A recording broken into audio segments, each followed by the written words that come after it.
wabarakatuh.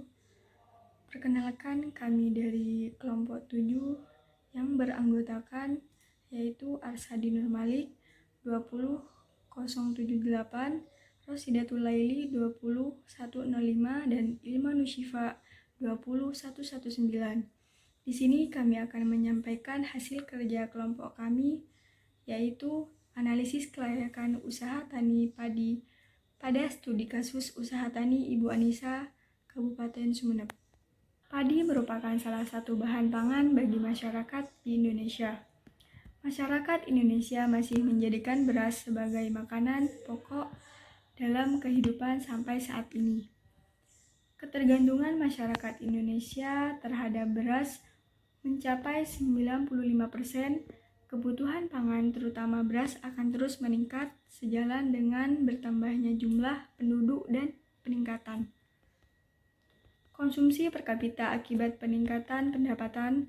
Maka dari itu, Kementerian Pertanian terus berusaha meningkatkan produksi pangan nasional, salah satunya yaitu dengan menjadikan Madura salah satu lumbung pangan. Program lumbung pangan yang ada di Sumeneb telah dibenarkan oleh Dinas Ketahanan Pangan dan Peternakan. Ketersediaan Pangan menyatakan program lumbung pangan diberikan kepada kelompok tani atau Gapoktan yang ada di desa. Nah, lumbung pangan dilakukan agar ketersediaan pangan untuk kebutuhan konsumsi di Kabupaten Sumeneb. Sumeneb merupakan salah satu kabupaten di Madura yang memiliki potensi untuk mengembangkan usaha tani padi.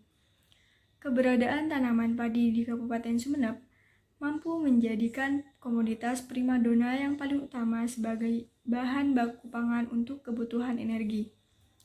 Semboyan dari belum makan jika belum makan nasi menjadikan sebuah pertanda bahwa beras merupakan kebutuhan mendasar yang harus dipenuhi. Luas lahan sawah di Kabupaten Sumeneb mencapai 25,61,69 hektar. Hal tersebut yang harus diperhatikan yaitu produktivitas atau keuntungan yang didapat dari semua sumber yang dipakai dalam proyek untuk masyarakat atau perekonomian secara keseluruhan, tanpa melihat siapa yang menyediakan sumber tersebut dan siapa yang menerima hasil proyek tersebut.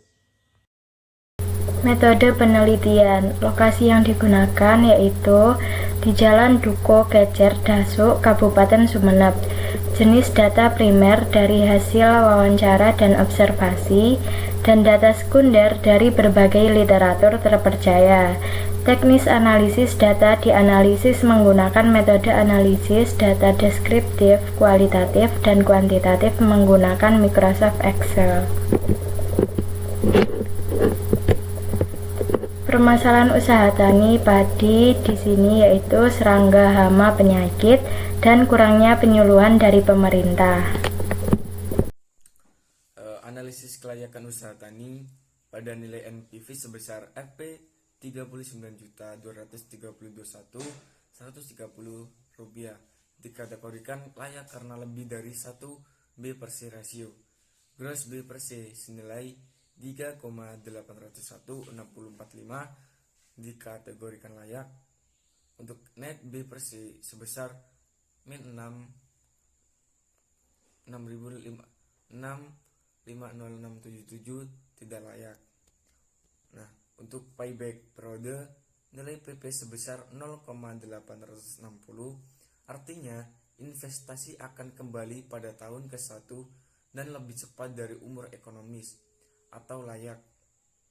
IRR nilai sebesar 18% yang dinyatakan layak karena nilainya lebih besar dari suku bunga yang berlaku 18%. Jadi dapat diambil kesimpulan berdasarkan hasil analisis tersebut bahwa usaha tani Ibu Anissa di Kabupaten Sumeneb ini dapat dikatakan layak, diusahakan, dan dilanjutkan. Nah, kelayakan usaha tersebut dapat terlihat pada hasil dari perhitungan nilai NPV sebesar Rp39.231.30 yang menunjukkan bahwa NPV lebih besar 0.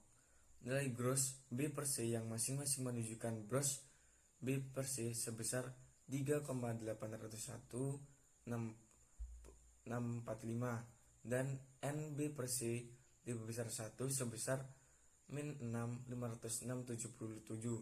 Nah, nilai IRR sebesar 18%, lebih besar dari SOCC sebesar 18%.